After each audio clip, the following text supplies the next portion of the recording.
अब business earn average profit, question ने हमें पहले से ही क्या दे दिया, एवरेज प्रॉफिट। पिछले क्वेश्चन में हमने खुद निकाला एवरेज, इस क्वेश्चन में खुद दे दिया, एक ही बात है, हम भी निकाल सकते थे, है ना। कितना दे रखा है एवरेज प्रॉफिट, 4 लाख, बहुत ही बढ़िया। During the last few years and the normal rate of return दे दिया भाई 10%, इसकी जरूरत पड़ेगी। Capitalization of super profit method, अब मेथड बदल गया, ध्यान से सुनो।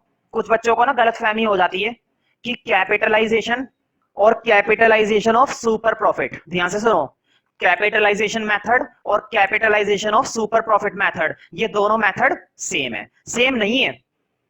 तुम ये कह सकते हो कि दोनों दिखने में सेम लगेंगे क्योंकि कुछ हद तक एक स्टेप तक सेम रहता है, लेकिन फॉर्मूला बिल्कुल अलग है, डिफरेंट कंसेप्ट है, ठीक है। तो देखो कैपिटलाइजेशन ऑफ सुपर प्रॉफिट जब ये आता है, ध्यान रखना कभी भी ऐसा मेथड नहीं आएगा capitalisation of average profit, capitalisation of weighted average profit, capitalisation of normal profit. Method सिर्फ ये आएगा capitalisation of super profit, super के अलावा किसी और का कैपिटलाइजेशन नहीं होता, सिर्फ सुपर प्रॉफिट का ही कैपिटलाइजेशन किया जाता है, कभी भी किसी और मेथड को नहीं लेकर आते, ठीक है। तो कैपिटलाइजेशन के साथ सुपर प्रॉफिट को ही मर्ज किया जाता है ज्यादातर। खैर फर्स्ट के अंदर तो capitalisation of super profit method से करना है। सेकंड जो पार्ट लिखा हुआ है वो सिंपल है, सेकंड पार्ट के अंदर तुम्हें सुपर प्रॉफिट मेथड लगाना है, 3 इयर्स परचेज है, सेकंड पार्ट पर डाल लो HW, वो मैं नहीं कराऊंगा। Second part super profit method है और वो तुमने कर रखा है पूरी अच्छे तरीके से। देखो ईयर्स परचेज भी दे रखी है सेकंड पार्ट के अंदर, कितनी ईयर्स परचेज दे रखी है, 3 साल की, है ना। तो वो तुम खुद से कर सकते हो, मैं तुम्हें फर्स्ट पार्ट कराऊंगा, मतलब कि सुपर प्रॉफिट मेथड का कैपिटलाइजेशन, है ना। तो फर्स्ट पार्ट स्टार्ट करते हैं, ध्यान से सुनो। जब भी आएगा ना, अगर पेपर में आता है कैपिटलाइजेशन मेथड तो तुम्हें ये करना है सीवीपी वगैरह करके, है ना। लेकिन जब capitalisation of super profit method आता है, कैपिटलाइजेशन ऑफ सुपर प्रॉफिट, तो सारे के सारे फॉर्मूले सुपर प्रॉफिट के लगेंगे, बस एक फॉर्मूला चेंज हो जाएगा। सारे के सारे फॉर्मूले याद है ना, सुपर प्रॉफिट के कितने फॉर्मूले थे, 1 2 3। सबसे पहले तीसरे नंबर की चीज निकालते हैं, फिर दूसरे नंबर की चीज निकालते हैं, फिर पहले नंबर की चीज निकालते हैं। तो ध्यान से सुनो, तीसरे नंबर की चीज अभी भी निकालनी है, दूसरे नंबर की चीज अभी भी निकालनी है। हाँ, पहले नंबर की चीज बदल जाएगी, क्यों, क्योंकि अगर तीनों नंबर की चीज वही निकाल दी तो फिर कैपिटलाइजेशन मेथड का क्या हुआ, फिर तो तुमने पूरा का पूरा कौन सा मेथड लगा लिया, फिर तो तुमने पूरा का पूरा सुपर प्रॉफिट मेथड लगा लिया। तो ध्यान रखना, सुपर प्रॉफिट के अंदर मैंने तुम्हें 3 स्टेप के अंदर फॉर्मूले लिखवाए थे, याद है ना, 3 स्टेप के अंदर लिखवाए थे। तीसरे स्टेप की वैल्यू निकालनी है, दूसरे स्टेप की वैल्यू निकालनी है, लेकिन फर्स्ट स्टेप बदल जाएगा। हाँ, फर्स्ट स्टेप क्या होगा वो मैं तभी बताऊंगा, पहले तीसरे स्टेप की वैल्यू निकालते हैं। हाँ, देखकर मुझे बताओ कि तीसरे स्टेप में हम कौन सा वाला प्रॉफिट निकालते हैं, तीसरे स्टेप के अंदर हम कौन सा वाला प्रॉफिट निकालते हैं। तीसरे स्टेप के अंदर निकाला जाता है नॉर्मल प्रॉफिट, तुम चेक कर सकते हो। तीसरे स्टेप के अंदर तुम्हें कौन सा प्रॉफिट निकालना होता है, नॉर्मल प्रॉफिट। तो सबसे पहले निकालेंगे नॉर्मल प्रॉफिट, और नॉर्मल प्रॉफिट याद है ना, capital employed into normal return, याद है ना, capital employed into normal return, या नॉर्मल रेट बोलो एक ही बात है ना, नॉर्मल रिटर्न या फिर नॉर्मल रेट बोलो एक ही बात है, ये फॉर्मूला याद होना चाहिए। अगर याद नहीं है तो पीछे देख सकते हो पेजेस में, ठीक है। सुपर प्रॉफिट के तीसरे नंबर का यही फॉर्मूला होता है, ठीक है। तो देखो कैपिटल एम्प्लॉयड क्वेश्चन ने दे रखी है, क्वेश्चन के एंड में देखो, क्वेश्चन के एंड में लिखी हुई है एसेट्स दे रखी है 40 लाख और लाइबिलिटीज दे रखी है 7,20,000। मुझे बताओ क्या क्वेश्चन ने कैपिटल एम्प्लॉयड डायरेक्ट दे रखी है, कोई बात नहीं, क्वेश्चन ने कैपिटल डायरेक्ट नहीं दी, और अगर नहीं दी तो क्या हम निकाल नहीं सकते, हम कैपिटल डायरेक्ट खुद ही निकाल लेंगे। एक काम करते हैं, मैंने जल्दबाजी में कैपिटल पहले निकाल ही नहीं, है ना, तुम लोगों को कोई दिक्कत ना हो तो मैं डायरेक्ट कैपिटल माइनस करके यहाँ पर लिख दूं, मतलब कि 40 लाख में से 7,20,000 माइनस करके मैं खुद ही लिख दूं, भाई कोई दिक्कत तो नहीं होगी ना माइनस करने में। 40 लाख में से 7,20,000 माइनस करके जो वो आई है ना कैपिटल में, डायरेक्ट लिख रहा हूँ, है ना। तुम ऐसी छोटी मोटी चीजें तुम भी डायरेक्ट लिख दिया करो, कोई दिक्कत नहीं है। अब तो तुम लोगों को आ गए कैसे कैपिटल निकलती है, एसेट में से लायबिलिटी क्या करनी पड़ती है भाई, माइनस, ठीक है। तो मैं डायरेक्ट लिख रहा हूँ भाई, माइनस करके जो आया हुआ है वो आंसर है 32,80,000। हाँ, नॉर्मल रेट क्वेश्चन ने दे रखी थी, नॉर्मल रेट है 10%, यहां पर तो 100 लगाना पड़ेगा ना, क्यों, क्योंकि 100 क्वेश्चन ने नहीं लगाया है, इसलिए हमें लगाना पड़ेगा, 100 क्वेश्चन ने नहीं लगाया है। हाँ, अब सॉल्व करते हैं भाई, 2 जीरो से ये 2 जीरो भाई, 3,28,000 रुपए फटाफट से निकाल के मुझे दे दो। तो कितनी आ गई भाई, नॉर्मल प्रॉफिट आ गया 3,28,000। ये था हमारा तीसरा स्टेप। याद है ना सुपर प्रॉफिट मेथड के 3 स्टेप थे।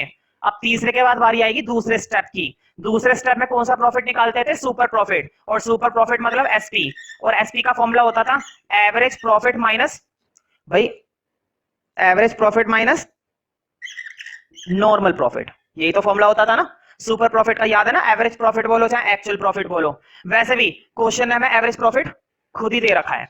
हाँ, क्वेश्चन ने एवरेज प्रॉफिट दे रखा है भाई। कितना दे रखा है एवरेज प्रॉफिट? क्वेश्चन ने एवरेज प्रॉफिट दिया है 4 लाख का, देख लेना एक बार। तो 4 लाख में से नॉर्मल प्रॉफिट माइनस करना है 3,28,000। क्वेश्चन ने जो प्रॉफिट दिया था हमने उसको क्या कर दिया? माइनस। हाँ, 4 लाख में से 3,28,000 माइनस करने के बाद जो बचेगा वो है तुम्हारा 72,000, है ना। तुमने सुपर प्रॉफिट मेथड का तीसरा स्टेप कर दिया, तुमने सुपर प्रॉफिट मेथड का दूसरा स्टेप कर दिया, लेकिन सुपर प्रॉफिट मेथड का फर्स्ट स्टेप मत कर देना। क्यों? क्योंकि अगर तुम फर्स्ट स्टेप कर दोगे तो फिर कैपिटलाइजेशन का फायदा ही क्या हुआ? ये सुपर प्रॉफिट नहीं है, ये कैपिटलाइजेशन ऑफ सुपर प्रॉफिट है। ध्यान से सुनो, सुपर प्रॉफिट में और कैपिटलाइजेशन ऑफ सुपर प्रॉफिट में बस फर्स्ट स्टेप बदल जाता है। अब फर्स्ट स्टेप लिखना है, अब लिखेगी गुडविल, लेकिन गुडविल का फॉर्मूला वो नहीं जो सुपर प्रॉफिट में होता है। गुडविल का फॉर्मूला ये लगाना है अब तुम्हें। देखो, अब जो गुडविल का फॉर्मूला लगाना है तुम्हें, अब तुम्हें लगाना है, देखो लिखना तो वो ये सुपर प्रॉफिट इनटू, याद है बोर्ड पे देखो लास्ट, बस पेन वगैरह छोड़ दो, ध्यान से सुनो और समझो और देखो। अगर सुपर प्रॉफिट लगा रहे होते तो सुपर प्रॉफिट को कितने से मल्टीप्लाई दे देता? ईयर्स परचेज से। सुपर प्रॉफिट को किससे मल्टीप्लाई दे देता? ईयर्स परचेज से। ध्यान से देखो, सेकंड पार्ट के अंदर ईयर्स परचेज दे रखी है ना, सेकंड पार्ट के अंदर ईयर्स परचेज दे रखी है 3 साल की। अगर मैं यहां पर 3 से मल्टीप्लाई दे दूं ना तो तुम्हारा सेकंड पार्ट का क्या आ जाएगा? आंसर आ जाएगा। लेकिन तुम्हें सेकंड पार्ट नहीं करना, सेकंड पार्ट मैंने क्या दिया है? होमवर्क में। इसका मतलब ये हुआ कि सेकंड पार्ट मैंने आधे से आधा तो तुम्हारा करा ही दिया, यहां तक तो तुमने सेकंड पार्ट एक तरीके से कर ही लिया। अब तुम्हें बस सुपर प्रॉफिट लगाना है, ईयर्स परचेज मल्टीप्लाई देनी है, वो तुम कर लेना खुद, है ना। लेकिन अभी मैं फर्स्ट पार्ट करा रहा हूं, ध्यान से सुनो। ये सुपर प्रॉफिट नहीं है फर्स्ट पार्ट में, तो फर्स्ट पार्ट में तुम सुपर प्रॉफिट की मल्टीप्लाई ईयर्स परचेज से मत करना, ईयर्स परचेज की बजाय उससे करना जो कैपिटलाइजेशन के अंदर की जाती है। किससे की जाती है? बोर्ड पे देखो, 100 अपॉन में नॉर्मल रेट। याद है ना, गुडविल के अंदर कैपिटलाइजेशन के अंदर सुपर प्रॉफिट वाला जो कैपिटलाइजेशन है उसके अंदर सुपर प्रॉफिट की मल्टीप्लाई किससे करे करो? 100 अपॉन में नॉर्मल से। हाँ, अब कर दो। सुपर प्रॉफिट आया भाई 72,000। सुपर प्रॉफिट कितना आ गया? 72,000। और 100 अपॉन में नॉर्मल रेट था 10 का, है ना। जीरो से ये जीरो कट गई भाई, 7,20,000 रुपए की तुम्हारी क्या निकल आई? गुडविल। समझ में आ गई बात? अगर ये सुपर प्रॉफिट मेथड होता तो तुम सुपर प्रॉफिट की मल्टीप्लाई करते ईयर्स परचेज से, लेकिन ये था कैपिटलाइजेशन ऑफ सुपर प्रॉफिट। अब मैं तुम्हें ना एक कंक्लूजन लिखवा दूं, मेरे कहने से एक छोटी सी टेबल बना लो। जिस पेज पर अभी काम कर रहे हो ना, अगर वो पेज थोड़ा बहुत बच गया है उसे बचा रहने दो, नेक्स्ट पेज पर टर्न करो।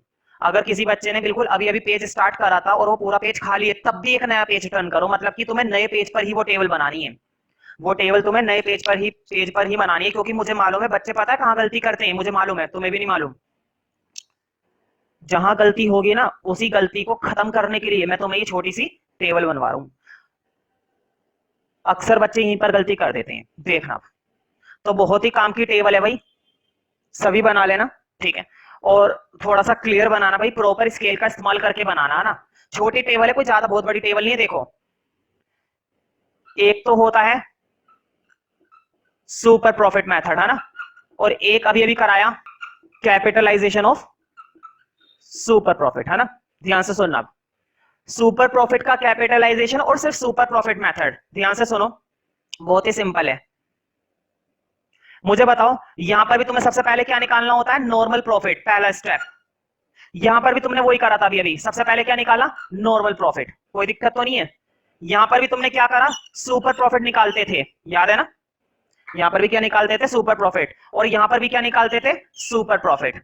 लेकिन जब तीसरे पार्ट के अंदर तुम गुडविल निकालते थे, ध्यान से देखो, मैंने गुडविल को तीसरे स्टेप में क्या लिख दिया है? जीविल। मैंने गुड की जगह सिर्फ जी लिखा है, तुम लोग पूरा लिखना गुडविल और गुडविल। इधर भी गुडविल लिखो और उधर भी गुडविल लिखो। अब ध्यान से देखो, सुपर प्रॉफिट में और कैपिटलाइजेशन ऑफ सुपर प्रॉफिट में एक छोटा सा फर्क है बस, ध्यान से देखो। सुपर प्रॉफिट के अंदर गुडविल निकालने के लिए सुपर प्रॉफिट की मल्टीप्लाई होती है ईयर्स परचेज से। किससे मल्टीप्लाई होती है भाई? ईयर्स परचेज से। लेकिन कैपिटलाइजेशन के अंदर सुपर प्रॉफिट की मल्टीप्लाई होती है 100 अपॉन में नॉर्मल रिटर्न से। ये फटाफट से 6 चीजें नोट कर लो, कभी भी गलती नहीं हो सकती। देखो, पहला स्टेप में बिल्कुल सेम है, दोनों में नॉर्मल निकालना है। दूसरा स्टेप भी बिल्कुल सेम है, सुपर प्रॉफिट निकालना है। कैसे निकालते हैं वो सब तो हमने सब सीख लिया, हम तो फॉर्मूले को पहचान रहे हैं बस कि कब क्या निकालना है ना। तीसरे स्टेप में चेंज आता है, बस तीसरे स्टेप में चेंज आता है। तो अक्सर क्या करता है वो, एग्जाम में क्या होता है, ज्यादातर बच्चों को कौन सा मेथड दिया जाता है? Capitalisation of super profit. Capitalisation of super profit, क्योंकि कैपिटलाइजेशन ऑफ सुपर प्रॉफिट के अंदर तुम्हारे पहले के सारे मेथड रिवाइज हो जाएंगे सारे। मालूम है ना तुम्हें, सुपर के लिए तुम्हें एवरेज भी निकालना है, एवरेज निकाल पाओगे। नॉर्मल के लिए तुम्हें मल्टीप्लाई देना है, सुपर का काम हो गया। और ये तुम्हें किससे पता चला? कैपिटलाइजेशन से। तो तीनों मेथड तुम्हारे इस वाले मेथड के अंदर रिवाइज हो जाते हैं। तो प्रॉपर तरीके से ये छोटी सी टेबल बना लेना। सिर्फ किसमें परिवर्तन आता है? तीसरे स्टेप में। पहले नॉर्मल, फिर सुपर और फिर गुडविल। सुपर प्रॉफिट है तो ईयर्स परचेज से करो, कैपिटलाइजेशन है तो 100 अपॉन में नॉर्मल रिटर्न से करो। जरा सेकंड पार्ट अब तुम इसका कर लोगे। सेकंड पार्ट में सुपर प्रॉफिट लगाना है तो किससे मल्टीप्लाई देना है? ईयर्स परचेज से। और ईयर परचेज दे रखी है ना, सेकंड पार्ट के अंदर तुम्हें ईयर्स परचेज दे रखी है। ध्यान रखना, गुडविल अलग आती है, गुडविल अलग आती है। सारे मेथड अलग अलग गुडविल देते हैं, इस बात का ध्यान रखना। सारे के सारे मेथड तुम्हें अलग गुडविल निकाल कर देंगे, इस बात का तुम्हें ध्यान रखना चाहिए। तो देखो नेक्स्ट क्वेश्चन करते हैं। A firm earns profit of ₹5 lakh. Firm ने कितना प्रॉफिट कमाया है? 5 लाख का, है ना। मुझे बताओ, एवरेज तो लिखी हुई नहीं है, एक्चुअल प्रॉफिट है फिर ये, है ना, कोई दिक्कत नहीं है। चलो, नॉर्मल रिटर्न दे रखा है भाई, 10% है, सिंपल है। टोटल एसेट दे रखी है और लायबिलिटीज दे रखी है ना, 55 लाख और 14 लाख, ठीक है। Calculate value of goodwill according to the capitalisation of super profit as well as capitalisation of average profit. मुझे बताओ, अभी अभी हमने सीखा है ना कैपिटलाइजेशन ऑफ सुपर प्रॉफिट। अभी अभी हमने क्या सीखा है? Capitalisation of super profit. तो सुपर प्रॉफिट का जब कैपिटलाइजेशन करते हैं, अभी अभी बताया था, फर्स्ट स्टेप क्या करोगे? नॉर्मल प्रॉफिट निकालना। दूसरे स्टेप में क्या करोगे? सुपर प्रॉफिट निकालना। और तीसरे स्टेप में क्या करोगे? तीसरे स्टेप में मालूम है ना, तो फटाफट से तुम इस क्वेश्चन को कर सकते हो खुद से, ठीक है। तो कैपिटलाइजेशन ऑफ सुपर प्रॉफिट का फॉर्मूला लगा के इसके कर दो।